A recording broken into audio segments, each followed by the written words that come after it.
Welcome to the Deep Dive. Today, we're going to be looking at forensic pathology in the UK. Oh, Yeah, it interesting. should be really fascinating. You've sent us a really great mix of sources this time. Yeah. Yeah. We've got academic papers, we've got articles about training, and we even have some legal case studies. Wow. So I think today we're going to break down not just what forensic pathologists do, but also like what makes the UK system kind of stand out, Right. how it's changing, and why it matters, why it's so important.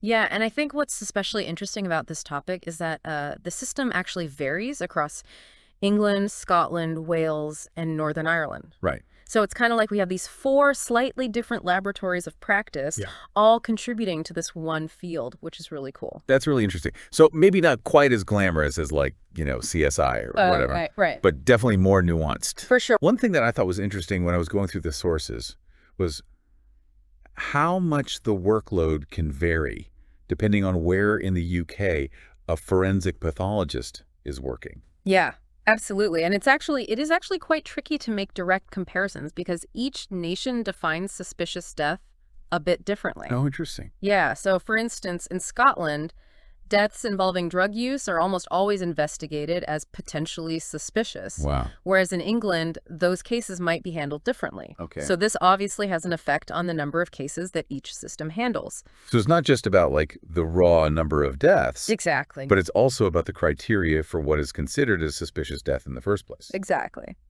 And speaking of investigations, I'm curious about the structure of these teams because we keep hearing about these group practices, but what does that actually mean? Right. So it's not like a solo detective situation like you see on TV. Right. In England and Wales, because of regulations stemming from some pretty high-profile inquiries, forensic pathologists who are registered on the Home Office Register, they must work in groups of 3 or more. Wow. So this kind of provides a built-in peer review, Uh-huh. and it helps maintain quality control, make sure that everything's being done properly. So it's kind of like a checks and balances Exactly, yeah. within this system. Yeah, like within the profession itself, for sure. And do these groups, do they cover specific geographic regions or how does that work? Yeah, they do tend to cover specific geographic regions, and they Yeah. work pretty closely with the coroners in those areas. Okay. And this ensures that, there's that local expertise, and it just kind of keeps collaboration with law enforcement nice and smooth. So it's like a very structured system. It is, yeah. But then I also saw, when I was reading through the sources, this mention of the Hutton Review, Yes. which recommended some pretty big changes to the system. Yeah. What exactly happened there? So the Hutton Review, what it proposed was this kind of radical shift towards regional centers of excellence. So the idea was to kind of consolidate resources, attract, the top talent in the field, and standardize practices. Right. However, this hasn't actually happened yet, at least not in England and Wales. So what? Why not? What's holding it back? Well, there are definitely some logistical challenges. Yeah. Think about transporting evidence, coordinating with multiple police forces, Oh, yeah. potentially even displacing experienced pathologists who are already established in their own communities. So there's a lot of, logistical stuff going on. And maybe also some resistance to change within the system itself? It's possible, yeah. And I think, forensic pathology, even though it has this really strong scientific basis, Right. it's still a very human profession. Yeah. And there's always going to be at least a little bit of pushback when you're talking about changing long-established practices, For sure. For sure. Now, something that really came through in the sources, too, was this focus on the human element. Mm-hmm. And there was a lot of discussion about the importance of proper training. Yes. And not just for future forensic pathologists, but for all doctors. Yes. Why is that such a crucial issue? Well, because in the UK, the undergraduate medical education that doctors receive doesn't always adequately prepare them for handling medical legal matters. Right. So you could have a junior doctor dealing with a sudden death, and they might have to identify signs of foul play, or they have to properly certify a death. Oh, wow. And those are situations that really require specialized knowledge. Yeah, it makes me think of that saying, a little knowledge is a dangerous thing. Yes, exactly. So in this case, having some medical knowledge, but not the specific forensic knowledge, could actually lead to mistakes. Exactly. And those mistakes could have really serious consequences, not just for, the individuals involved, Right. but for public trust in the medical system as a whole. Yeah, for sure. So there have been some calls to incorporate more forensic training into med school, but it's been slow going. Yeah, it seems like change in any kind of large system is always really slow. It always is, unfortunately. So we've got this highly specialized field, we've got these regional variations, and we have this potential training gap that needs to be addressed. Yes. So now let's actually talk about the work itself. Okay. What are some of the common misconceptions that people have about forensic pathology? Maybe influenced by those crime dramas. Oh, there are so many. One of the biggest ones is that pathologists can always just pinpoint the exact time of death. Oh, right. But in reality, it's more of a range, Okay. and it depends on all sorts of factors, like Yeah. environmental conditions, the presence of insects, things like that. So it's more like a puzzle where Exactly. they're piecing together clues rather than just glancing at a clock? Yeah, it's very much a puzzle. Okay. And speaking of messy puzzles, Mhm. what about those situations where the cause of death isn't immediately obvious even after they do an autopsy? Does that happen often? Oh, yeah, more often than you might think. Really? Yeah, sometimes an autopsy can raise more questions than it answers. Wow. Like, there might be subtle signs of poisoning or an underlying medical condition that contributed to the death, but they need to do further testing to confirm those suspicions, you know? So it's not always a dramatic aha moment like on TV. Right, exactly. Sometimes it's a really slow and meticulous process. It is. It It's is. really interesting. And that's where the real expertise comes in. Right. A forensic pathologist needs to be able to recognize those really subtle clues, interpret the medical data, and then kind of piece together a narrative, right? Yeah. To explain the cause and manner of death. So it sounds like a job that requires not just scientific knowledge, Yes. but also critical thinking and even a bit of intuition. Oh, absolutely, yeah. Wow. And we can't forget the importance of communication. Oh, right. Forensic pathologists need to be able to explain their findings really clearly to, non-medical professionals. Yeah. So that's, the police, lawyers, or even a jury. Right, because their work is going to directly impact legal proceedings Exactly. and potentially even someone's freedom. Huge responsibility. Yeah, no pressure. It is a huge responsibility, but it's one that, the field takes very seriously. Right. And there are very strict codes of conduct and performance standards that are in place, to make sure that everything is objective and transparent. Right. And speaking of standards, one of the sources mentioned a case study from Canada, Yes. the gouge inquiry. Yes. And this had a really big impact on forensic pathology practices. It did. What can we actually learn from that case? So the gouge inquiry, it was a real turning point, especially for pediatric forensic pathology. Okay. And it exposed some serious flaws in the system, and it led to a complete overhaul of practices, emphasizing the importance of independence, objectivity, and rigorous review. So it was kind of like a wake-up call. Yeah, it was a big wake-up call for the profession. Wow. And the lessons learned from that inquiry have resonated far beyond Canada. Really? Oh, yeah. The principles that they outlined, things like thinking truth and not thinking dirty, maintaining independence from investigators, ensuring that all findings are reviewable, Right. and communicating clearly, those are all now considered best practices in forensic pathology worldwide. So it's almost like they created this roadmap for ethical and effective practice. Yeah, I think that's a great way to put it. And it highlights the fact that forensic pathology isn't just about applying medical knowledge. Right. It's about operating within this complex legal and ethical framework It is. where the stakes are incredibly high. Yes, very much so. Now, you mentioned earlier these regional variations. Yeah. Is that something that's likely to change in the future? It's hard to say for sure. Yeah. There are these ongoing debates about the pros and cons of centralizing services, Right. like what was proposed in the Hutton Review. Yeah. And some people argue that it would improve consistency and resource allocation, Mm-hmm. but others worry about losing that local expertise and the logistical challenges that would come with it. So it seems like finding that balance is really key. It is. On one hand, we want to ensure quality and consistency, right? Yes. But on the other hand, we don't want to create a system that's too rigid or doesn't consider those local needs. Exactly. And it seems like this conversation is happening not just in the UK, It is, yeah. but in a lot of different countries. All over the world. Yeah. That's really interesting. And as the field evolves, we're constantly grappling with these questions about how to best structure these services, Right. To make sure that they're effective, ethical, and responsive to the communities they serve. And that makes me wonder, what other changes might we see in the future of forensic pathology? I know the technology is playing a bigger role. Oh, yeah. We have virtual autopsies now, and 3D imaging.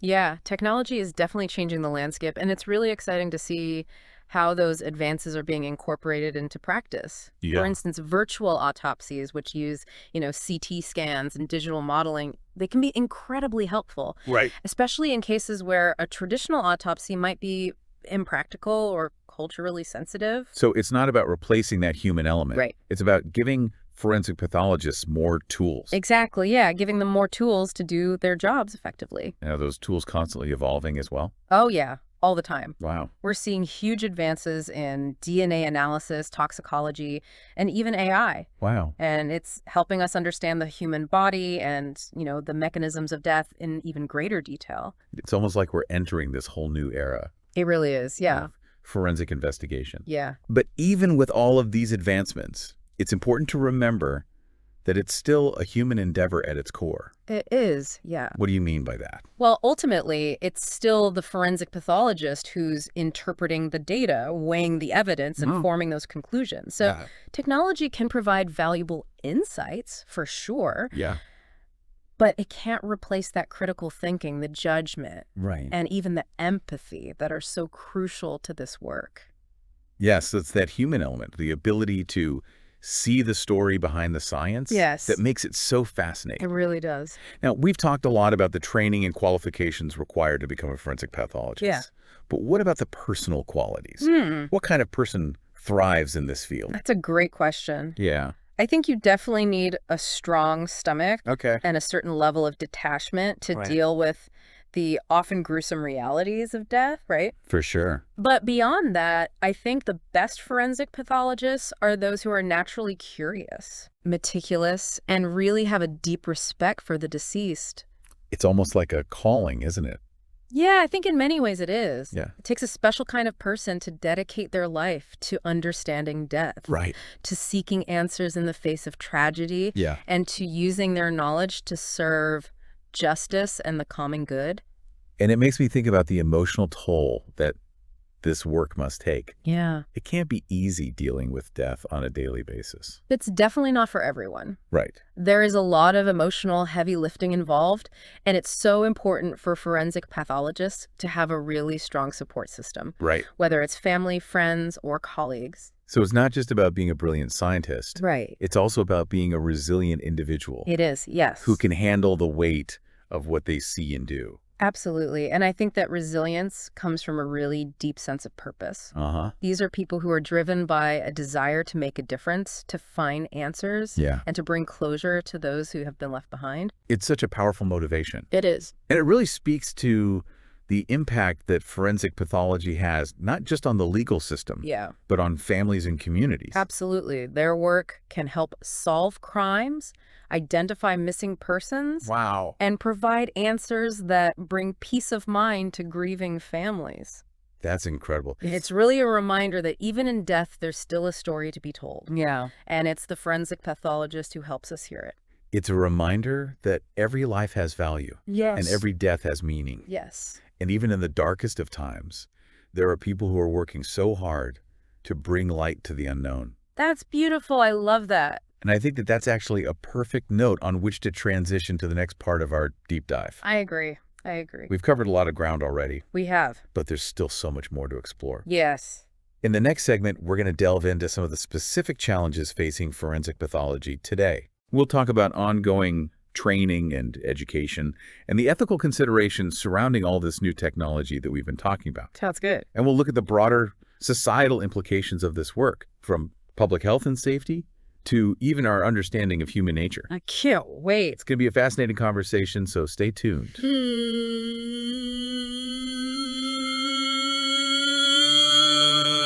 Welcome back to the Deep Dive. We've been talking about forensic pathology in the UK, and in this final segment, we're going to be focusing on some of the challenges and opportunities in the field today. Yeah, and I think one of the biggest challenges is just the constant need for training and, ongoing education. I mean, Yeah. forensic pathology, it's a rapidly evolving field. Yeah, for sure. New technologies, new techniques are always coming up. So it's not a learn it once and you're done type of thing. No, no, not at all. Wow. Forensic pathologists really have to be lifelong learners. Right. They have to stay up to date on research. They have to go to conferences, Yeah. participate in professional development programs, that kind of thing. That makes sense, especially with technology playing such a big role. Yeah. Like we talked about earlier. Mhm. With virtual autopsies and advanced imaging, those must require a lot of specialized training.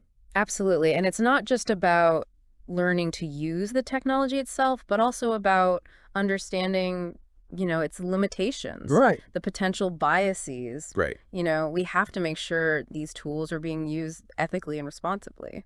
With the goal of seeking truth and justice, of course. Exactly. Yeah. Now, that brings up another point, which is the ethical considerations Yes. surrounding forensic pathology. For sure. What are some of the dilemmas that practitioners face? Well, one of the biggest ones is balancing the need for a really thorough investigation Okay. with, the need to be respectful of the deceased and their families. Yeah, of course. So, for example, sometimes a full autopsy is necessary, Right. but that can be really distressing for the family. So it's about finding that balance between scientific rigor, but also compassion. Yeah, that's a great way to put it. And what about privacy? Oh, yeah, privacy is a huge one. I mean, forensic pathologists have access to such sensitive information. They do. It's crucial that this information is handled, with care and confidentially. Right, especially because we live in an age where data is so valuable, and sometimes it's exploited. It is, yeah. Does that raise any concerns for forensic pathology? Absolutely. We have to be really mindful of how we collect, store, and share data, Right. especially things like genetic information, which can be misused, unfortunately. Oh, wow. There are a lot of regulations in place, to protect privacy, but it's definitely an ongoing challenge, especially as technology keeps advancing. It really does feel like forensic pathology is always trying to navigate all these ethical gray areas. Yeah, it is. Trying to uphold the standards of science. Yes. But also being sensitive to, the human impact of the work. It's definitely complex. Yeah. It's a very challenging field. There's no doubt about that. But I imagine it's also very rewarding. It is. Like knowing that your work can help solve a crime or bring closure to a family. It is, yeah. That must feel really good. It does. And knowing that you're contributing to, a safer and more just society is a really powerful motivator.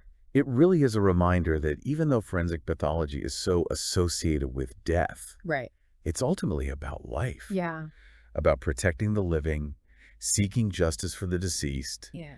and using that knowledge that you have Yes. to make the world a better place. That's beautiful. I love that. And I think that sense of purpose is probably what drives so many forensic pathologists to do this work. It is. It is. So as we kind of wrap up our deep dive today, Okay. I'm really struck by just the sheer breadth of forensic pathology Yeah. and its connections to so many different parts of society. It really is. From law enforcement to public health, even to just understanding human nature. It's fascinating, isn't it? It is. And it's this field that's constantly evolving, Yeah. challenging us to, think critically, adapt to new things, and grapple with all these ethical dilemmas. Yeah. But at the core, it's really about seeking truth, no matter how difficult it is. And that pursuit of truth, that commitment to understanding, the mysteries of life and death. Yes. That's really what makes forensic pathology so vital to our world. It is. It's a reminder that even in death, there are still stories to tell, Yeah. lessons to be learned, Yeah. and just a deeper understanding of ourselves to be gained. Well, thank you for joining us today on this journey into the world of forensic pathology in the UK. It was my pleasure. I hope you've gained a new appreciation for the complexities, the challenges, and just the profound significance of this often overlooked field. I hope so too. And we encourage you to keep exploring, keep asking questions, and to delve deeper into the mysteries that lie at the intersection of science, law, and the human experience. Keep diving deep. Until next time, keep diving deep.